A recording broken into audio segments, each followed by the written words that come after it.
El colapso de la enorme represa de Kajovka, en el sur de Ucrania, se ha convertido en el nuevo foco de la guerra. Rusia y Ucrania se acusan mutuamente de haber provocado lo que ya es un desastre ambiental y humano. Las inundaciones están forzando la evacuación de miles de personas y el suministro de agua potable está en riesgo para varias poblaciones, tanto en territorios controlados por Ucrania como en los ocupados por Rusia. Además, la central nuclear de Zaporilla, ubicada río arriba, depende del agua de esta represa para enfriar sus reactores nucleares. Pero, ¿quién se beneficia de este supuesto ataque y qué tan peligroso puede resultar? Te lo contamos en este video. La imagen es impresionante. El 6 de junio, fotos y videos mostraron el colapso de la represa de la central hidroeléctrica de Novakajovka, una ciudad que está en la región ucraniana de Jersón, actualmente bajo ocupación rusa. La presa se alimenta del río Dnieper, el principal río de Ucrania, y fue construida durante la época soviética y es una de las 6 que se encuentran a lo largo del río que desemboca en el Mar Negro. No se sabe cuándo comenzó a dañarse la estructura, pero las imágenes satelitales verificadas por la BBC sugieren que su deterioro ocurrió a lo largo de varios días. Lo que muestran esas imágenes es que la represa parece haber estado dañada desde el día 2 de junio, pero la ruptura del muro se produjo 4 días después.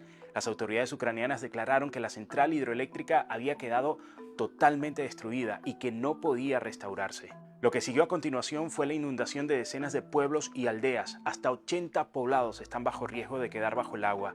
Varios miles de habitantes ya fueron evacuados en los primeros días, pero las autoridades en Kiev advierten que unas 42.000 personas están en riesgo por el avance del agua.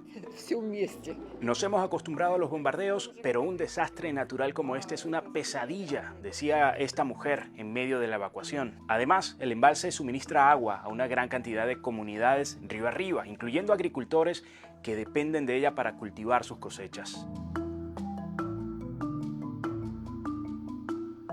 Ucrania acusó a Rusia de volar la represa deliberadamente. El presidente Volodymyr Zelensky dijo que los rusos detonaron una bomba ambiental de destrucción masiva, mientras su gobierno informó que aportará los detalles de lo ocurrido a la Corte Penal Internacional en medio de la investigación que impulsa por crímenes de guerra contra Rusia. Pero Moscú respondió que lo ocurrido fue un acto de sabotaje de Ucrania para perjudicar los territorios que están bajo su control en el sur del país. Las sospechas de los países occidentales han recaído inmediatamente sobre Rusia, con la Unión Europea y la OTAN respaldando la postura ucraniana. Pero el Kremlin ha respondido asegurando que el incidente también les afecta. Rusia ha evacuado a tropas y a civiles lejos de Jersón y de las orillas del río Dnieper. Por otra parte, el colapso de esta represa puede afectar el suministro de agua para la península de Crimea, un territorio de Ucrania que Rusia se anexó en 2014. Pero la rotura de esta represa también preocupa porque suministra el agua que enfría los reactores nucleares de la central de Zaporilla, que está a 160 kilómetros río arriba en una zona controlada por Rusia. Hasta el momento los reportes indican que la situación está bajo control en la central. El Organismo Internacional de Energía Atómica asegura estar vigilando la situación de cerca. Y aunque, según los expertos, no existe un riesgo inmediato para la seguridad de la planta, el director del organismo, Rafael Grossi, recordó que la ausencia de agua en los sistemas de enfriamiento por un periodo extenso podría causar la fusión del combustible y la inoperatividad de los generadores diésel de emergencia. Entre tanto, la guerra no se detiene. ¿Cómo puede entonces afectar este suceso el tablero de las fuerzas militares?